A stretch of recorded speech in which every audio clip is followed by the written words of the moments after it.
Good afternoon, everyone, and welcome to another edition of NMH at 1. I'm your host, Priska Anyolo, and thank you so much for joining us once again.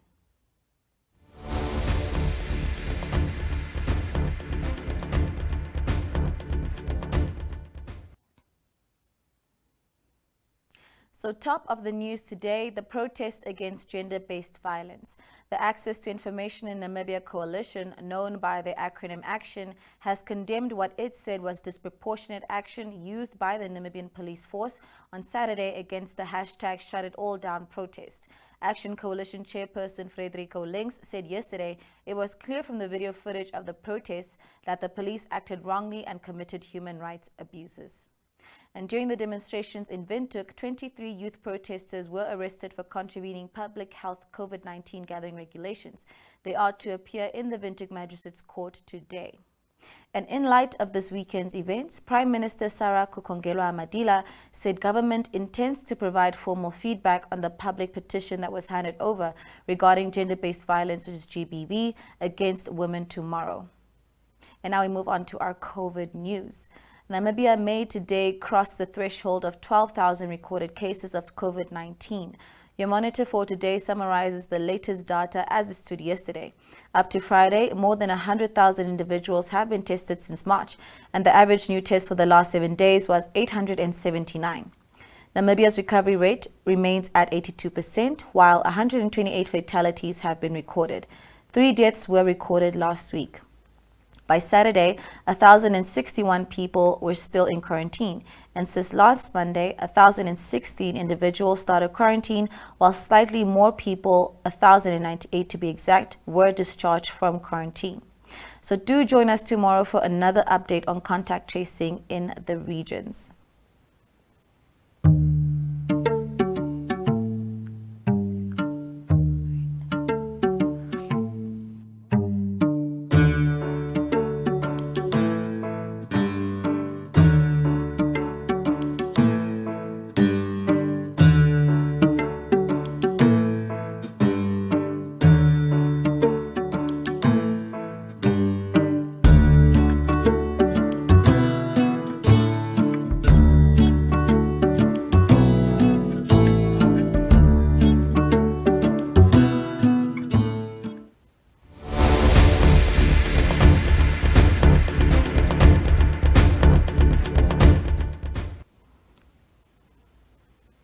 Moving on to news from further afield, our correspondent in Keetmanshoop, Elizabeth Joseph, was at the launch of a horticulture self-employment project that aims to encourage and create employment opportunities for young people, and while producing vegetables, assisting in food security as well.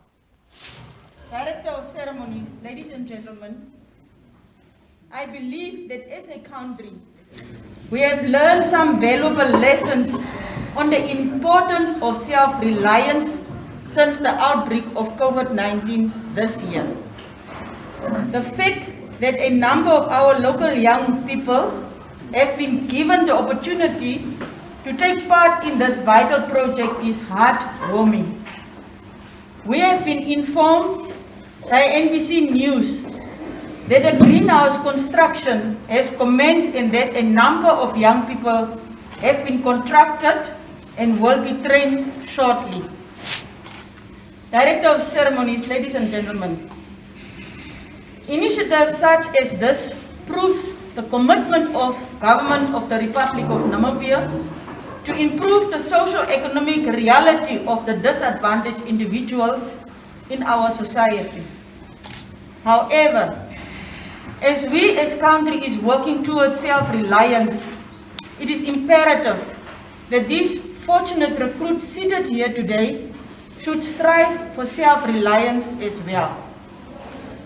I want to implore you, my precious young people, to make full use of this opportunity you are granted here today to create a better future for yourself. The Youth Council has always been set on inclusivity. And therefore, if you look in terms of the regions, if you look in terms of affiliate organizations, you will find that the Youth Council stands for what we term inclusivity. Because from political sector to institution of arts, to institution of culture, to institution of sports, to institutions of music, we present inclusivity as a youth council.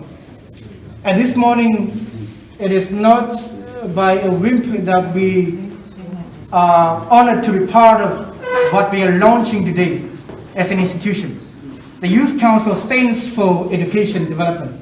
It stands for civic and political participation, which is entrepreneurship, because it creates opportunity for young people to do entrepreneurship. But it also includes aspects of education because young people will be trained in agriculture. But it also includes another thematic area that the Youth Council deals with, which is health, because the fruits and the vegetables that comes out of this greenhouse speaks to an aspect of health. And so the Youth Council is privileged to be part of an initiative with the Ministry of Youth that stands on 3 of its thematic areas that deals with aspects that it speaks to. Ms. Francisca Apicano.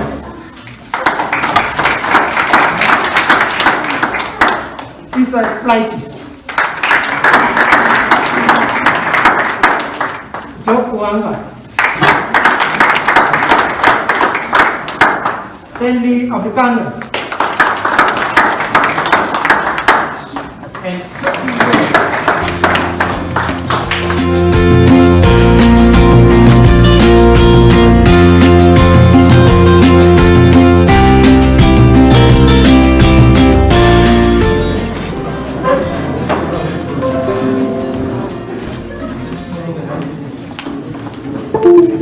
Thomas Jefferson, who was the 3rd U.S. president, who said, and this is no quote and unquote, agriculture is our wisest pursuit, and cultivators of the earth are the most valuable citizens.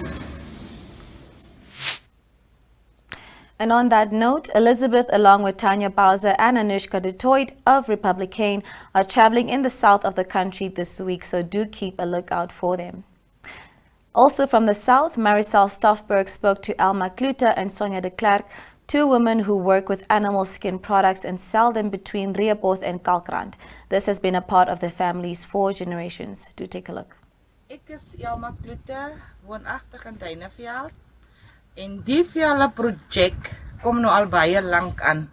Want om en by, ek gaan nie my ouderdom gee nie, maar in elk geval, onze ouers het jare, onze grootouers en onze ouers met die vele projek begin, handgebrei, van sout nat, in die sand nat maak en brei met die vet met die vet brei en dan skuur en was en alles. En in 1994 het die proses begin met die looi wat ons deur masjiene werk.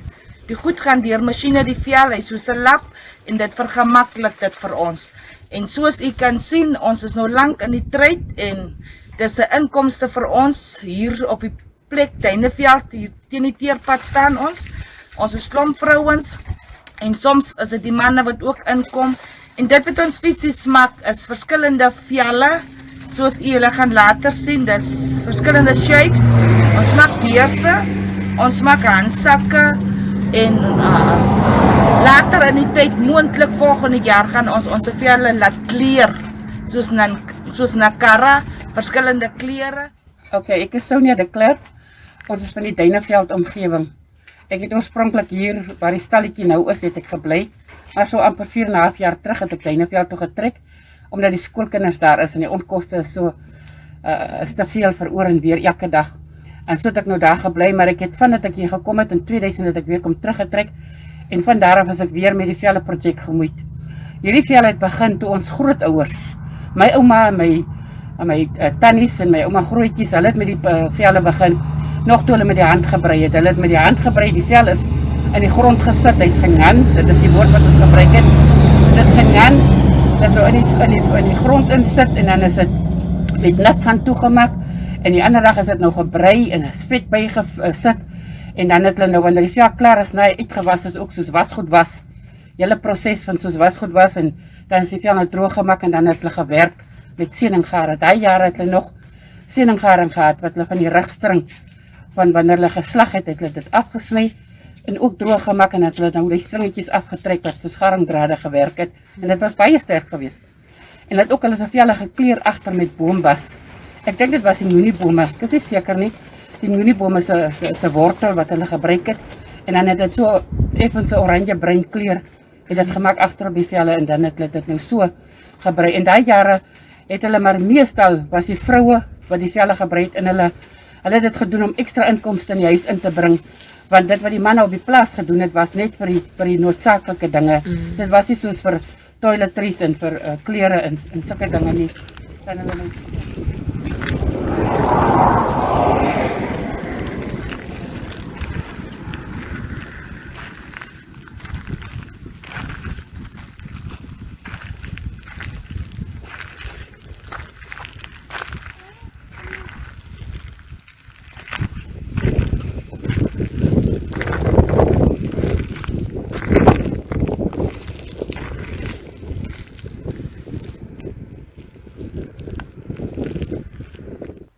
In conjunction with the protests held in Windhoek and the coastal towns demanding an end to sexual and gender-based violence, the youth of Otjiwarongo also held a peaceful protest on Friday in solidarity with the women who lost their lives to the scourge.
And now we head on over to our newspaper dailies, which lead with news on this weekend's protests. In the Allgemeine Zeitung, Erwin Lauschner reports that police used tear gas and smoke grenades on the third day of nationwide gender-based violence protests, with dozens of demonstrators and journalists covering the event being arrested in the capital. The Namibian Sun reports on the same event, covering how the police say that their heavy-handed response was justified. At the same time, SWAPO spokesperson Hilma Nicanor said the party had no choice but to drive through the protest on Saturday. She said she doesn't think it is fair that Namibians are looking at it as though the party does not care about GBV. Besides the chaos in the capital leading the Republicans' front page, there is also a report on the chaos experienced at the Noord-Oever and Arnhemsvlei border posts, with visitors who want to enter the country being turned away. The Namibian also leads with the GBV protest, reporting that the demonstration has attracted attention internationally. Underscoring the issue, another GBV incident claimed the life of a woman whose throat was allegedly slit by her boyfriend in a mahango field on Friday after trying to end their long-term relationship. The demonstration also leads on the New Era today, along with a report on authorities appealing for calm. And inside the Namibian, the ECN's Tio Mujoro Mujora says that the Irongo region was never affected by the 2014 boundary delimitation exercise, resulting in the boundaries between Walvis Bay urban and rural constituencies not reflecting under the boundaries outlined in the Government Gazette. And inside the new era, the Airlines Association of Southern Africa has warned that if the latest leisure travel restrictions are maintained, Southern Africa's aviation industry and the region's entire economy will face a much slower recovery. 4 airlines in the region have already entered administration since the crisis began. Republican reports that 75-year-old Horst Hobom from Ocho, along with an employee, Nangolo Nanyoweni, and a security guard, Elias Johannes, are being treated for burn wounds at a private hospital in Otjwarongo after they suffered serious injuries while fighting a veld fire last week. Inside the Namibian Sun, the Judicial Service Commission has promised transparency in the appointment of a new Prosecutor General, Martha Emalwa, after her term came to an end. The AZ reports that Namibia formally took over the role to host International Press Freedom Day in 2021. The day has been celebrated on 3rd May every year since 1994, following the adoption of the Windhoek Declaration on Press Freedom on the 3rd of May in the Namibian capital in 1991. And inside NMH Dailies, today's sports wrap is bursting at the seams, with coverage on this weekend's first long course gala, as well as tennis and cricket action. In our interview segment today, Claudia Reiter of the Allgemeine Zeitung visited Farm Krumhoek, south of Windhoek, where they produce and test biocharcoal.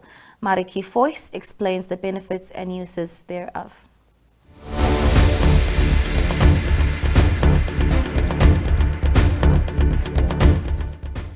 I'm Marijke Vogt from the Farm Krumhoek, where we are at now. We had a media day on biochar today, and we were able to show how we produce biochar, which we use mainly for our vegetable garden to increase our soil fertility and soil structure and water holding capacity. Those are our main objectives. We produce different types of biochar. So we have a mineral complex where we add gypsum and clay before the burning process, and we also inoculate the finished biochar with nutrients and microorganisms. And then we apply to the garden. We have a cooperation with NAST, where we have set up different trials. Currently, the latest trial is running where we compare the biochar with the mineral complex and ordinary biochar. So we're really interested in knowing what way works best, how is the quality of the products improved, how can the quantity of the yield be improved, how can the soil structure be improved. Okay, can the biochar be fed to animals, farm animals? Yes, and we also feed the biochar especially to the chickens. They actually like it quite a lot. They finish quite a lot of biochar if it's left in there for a while. We've also tried it feeding it to the dairy cows, but our dairy cows don't seem to be needing the beneficial things from the biochar. And we've now, during today, we've also tried feeding it to our pigs, who've also shown some interest. So it is really a thing where the animals themselves feel if they need these aspects or not. And so for us, the chickens like it best. All right. Okay, one more question. The biochar, how often do you have to apply it to the ground? The biochar is a bit of effort, but you only have to apply it to the ground once. So it stays in for years. It's almost biodegradable, and it keeps the nutrient holding capacity, it keeps the water retention capacity, and improves the soil for a very, very long period of time. And then after that, would you still have to add something else, nutrients or? So you still need to do a little bit of fertilization, so more for a short-term basis, but the long-term effects will decrease the need for other fertilizers and irrigation water. Perfect, thank you.